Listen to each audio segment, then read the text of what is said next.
اعوذ باللہ من الشیطان الرجیم بسم اللہ الرحمن الرحیم الحمد للہ رب العالمین والصلاة والسلام علی محمد وعلی آلہ وسلم۔ انشاءاللہ آج ہم سورہ الاعراف کے 8ویں رکوع کا مطالعہ کریں گے، اس دعا کے ساتھ کہ اللہ تعالیٰ اپنے حبیب نبی پاک صلی اللہ علیہ وآلہ وسلم کی وساطت سے ہم سب کو قرآن کریم کا صحیح مفہوم عطا فرمائے۔ آئیے مطالعہ قرآن کا آغاز کرتے ہیں۔ رکوع نمبر 8 جو کہ آیات 59 سے 64 کے مشتمل ہے۔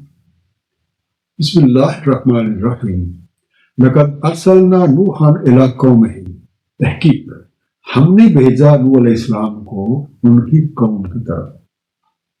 فقال یا قوم اعبدوا اللہ ما لکم من الہ غیرہ، فرمایا اے قوم عبودیت کرو اللہ تعالیٰ کی، نہیں ہے تمہارا کوئی الہ اس کے بغیر۔ انی اخاف علیکم عذاب یوم عظیم، مجھے خوف ہے تم پہ یوم عظیم کے عذاب کا۔ عبدو، بندگی کرو، اپنے رب کو پہچان کر حق کے بندگی ادا کرو۔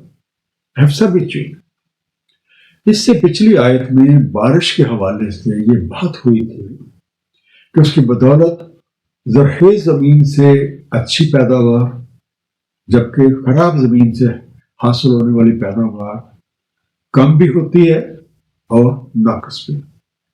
اور اس حوالے سے اس آیت میں 2 اصطلاحات استعمال ہوئی تھیں، بلد طیب اور بلد خبث یعنی خبیث۔ اس رکوع میں ہمارے سامنے بلد خبیث کی ایک مثال رکھی جا رہی ہے، اور اگر ہم حضرت نوح علیہ السلام کے پیغامات اور تعلیمات کو بارش سے تشبیہ دیں گے تو ہمارے لیے بلد طیب کو اور بلد خبث کو سمجھنا بہت آسان ہو جاتا ہے۔ اللہ تعالیٰ نے حضرت نوح علیہ السلام کو ان کی قوم کی طرف مبعوث فرمایا۔ آپ نے ان لوگوں کو اللہ وحدہ لا شریک کی بندگی کی دعوت دی اور انہیں بتایا کہ اس کے سوا کوئی الہ نہیں ہے، اسی نے یہ کائنات تخلیق کی ہے اور وہی اپنی تمام مخلوقات کی ہر طرح کی حاجات پوری فرما رہا ہے۔ اللہ کو چھوڑ کے باقی سب مخلوقات ہیں، اس لیے اسے چھوڑ کے کسی اور سے توقعات وابستہ کرنا بالکل غلط ہے۔ اور یہ وہی پیغام ہے جو ہر نبی نے اپنی امت کو دیا۔ سورہ نوح آیت نمبر 1 میں آپ کی بعثت کے بارے میں ارشاد ہے، بے شک ہم نے بھیجا نوح علیہ السلام کو ان کی قوم کی طرف کہ متنبع فرما دیں اپنی قوم کو، اس سے پہلے کہ آ جائے ان پہ ایک عذاب المناک۔ نوح علیہ السلام نے طویل عمر پائی اور تقریباً 950 برس اپنی قوم کو دعوت حق دیتے ہیں۔ سورہ العنکبوت میں ارشاد ہے، تحقیق ہم نے بھیجا نوح علیہ السلام کو ان کی قوم کی طرف تو وہ رہے ان میں 1000 کم 50 برس۔ سو آپ پکڑا انہیں ایک طوفان نے اور وہ ظلم کر رہے تھے۔ قال الملأ من قومه انا لنراک فی ضلال مبین، بولے سرکردہ ان کی قوم سے، بے شک ہم دیکھتے ہیں آپ کو سری چوک، ملا سردار کو آپ کہہ سکتے ہیں، چیف۔ آپ کی قوم کے سرداروں نے یہ کہہ کر آپ کی بات کو جھٹلایا کہ آپ اپنی آبائی طرز عمل کے بالکل خلاف بات کر رہے ہیں، اور یہ بات انہیں ہرگز قابل قبول نہیں ہے۔ عقل کے پیروکاروں کے لیے آبائی طرز عمل وہ حوالہ ہے جس وہ اکثر اوقات اپنی روش کے صحیح ہونے کی دلیل کے طور پہ پیش کرتے ہیں، حالانکہ اس طرز کے جس قدر ٹھیک ہونے کے امکانات ہیں بالکل اسی قدر اس کے غلط ہونے کے بھی۔ سورہ البقرہ آیت نمبر 170 میں ارشاد ہے، جب کہا جاتا ہے ان کو اتباع کرو تو نازل فرمایا ہے اللہ تعالیٰ نے، وہ کہتے ہیں بلکہ ہم اتباع کریں گے جس پہ ہم نے پایا اپنے آباء و اجداد کا۔ کیا اگرچہ ان کے آباء و اجداد نہ عقل والے ہوں اور نہ ہدایت یافتہ ہوں۔ سورہ المومنون آیت نمبر 24 میں ارشاد ہے تو بولے سردار جو کافر تھے ان کی قوم سے نہیں ہے یہ مگر ایک بشر تمہاری ہی مثل، ارادہ رکھتا ہے تمہیں فضیلت کا، اور اگر چاہتا اللہ تعالیٰ تو نازل فرما دیتا فرشتوں کو۔ نہیں ہم نے سنا یہ کچھ اپنے آبائے اولین سے۔ کہا یا قوم لیسا بی ضلالہ، فرمایا اے قوم نہیں ہوں میں کسی چوک میں، ولیکن یا رسول میں رب العالمین، لیکن میں رسول ہوں رب العالمین۔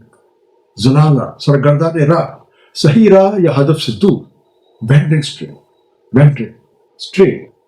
حضرت نوح علیہ السلام نے انہیں اپنا تعارف رب العالمین کا پیغمبر ہونے کے حوالے سے پیش کیا، اور یہ بات واضح فرما دی کہ وہ ان کے لیے رب کی طرف سے بھیجے گئے رسول ہیں۔ وَبَلِّغَكُمْ رِسَالَةَ رَبِّي وَأَنصَحُ لَكُمْ، پہنچا تمہیں پیغامات اپنے رب کے اور نصیحت کرتا ہوں تمہیں۔ وَأَعْلَمُ مِنَ اللَّهِ مَا لَا تَعْلَمُونَ، اور علم رکھتا ہوں اللہ تعالیٰ کی طرف سے جو تمہیں معلوم نہیں ہے۔ رسالت پیغامات، میسیج، انصح میں خیر کا ہوں، آئی ایڈوائز۔ آپ نے لوگوں پہ یہ بات واضح فرما دی کہ وہ کوئی بھی بات اپنی طرف سے نہیں کہہ رہے، اور نہ ہی اس بات میں ان کی اپنی کوئی ذاتی غرض شامل ہے، بلکہ جو پیغام انہیں رب کریم کی طرف سے دیا گیا ہے اس سے من و عن پیش فرما رہے ہیں۔ سورہ الشعراء آیت نمبر 107، 108 اور 109 میں ارشاد ہے بے شک میں تمہارے لیے رسول امین ہوں، بس تقویٰ کرو اللہ سے اور میری اطاعت کرو، اور نہیں سوال کرتا میں تم پہ اس پہ کسی اجر کا، نہیں ہے میرا اجر مگر رب العالمین کو۔ اور ساتھ ہی اس بات سے بھی متنبع فرما دیا کہ اللہ تعالیٰ نے انہیں ایسے علوم سے نواز دیا ہے جو ان لوگوں کے پاس نہیں ہے۔ وہ اس علم کی بدولت ان چیزوں کو بھی جانتے ہیں اور ان حقائق کو بھی جانتے ہیں جو یہ لوگ اپنی عقل سمجھ کے ساتھ نہیں جان سکتے۔ اب عجبتم ان جاءکم ذکر من ربکم علی رجل منکم، کیا تمہیں تعجب ہے کہ آئی ہے تمہارے پاس ایک یاد دہانی تمہارے رب کی طرف سے ایک مرد پر تمہیں میں سے، لِيُنذِرَكُمْ وَلِتَتَّقُوا وَلَعَلَّكُمْ تُرْحَمُونَ، تاکہ وہ متنبہ کر دے تمہیں، تاکہ تم تقویٰ کرو اور تاکہ تم پہ رحم ہو۔ عجب تمہیں عجیب لگا، یو آر اسٹانشڈ۔ اس آیت مبارکہ سے یہ بات معلوم ہوتی ہے کہ وہ لوگ اس عقیدے کے قائل تھے کہ نبی کوئی نہ کوئی مافوق الفطرت شے ہوتے ہیں، اور دوسرا کہ پیغام حق پہ ایمان لانے کا پہلا حق قوم کے سرداروں کا ہے، نہ کہ قوم کے کم حیثیت لوگوں کا۔ یعنی وہ لوگ طبقاتی تفریق کے قائل تھے، اور ان کا یہ مطالبہ تھا کہ جب تک حضرت نوح علیہ السلام جو ہیں اپنے پاس سے ان غریب اور مسکین لوگوں کو نہیں ہٹا دیتے، وہ آپ کی بات کو غور سے سننے، سمجھنے اور ماننے کو تیار نہیں ہے۔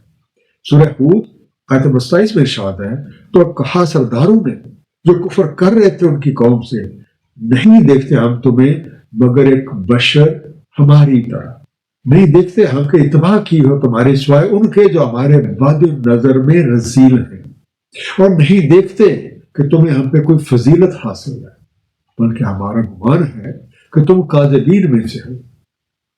آپ نے ان کی اس غلط فہمی کو دور کرنے کی کوشش کی اور انہیں بتایا کہ پیغام حق سب کے لیے ہے، اس میں اعلیٰ و ادنا کی کوئی تفریق نہیں۔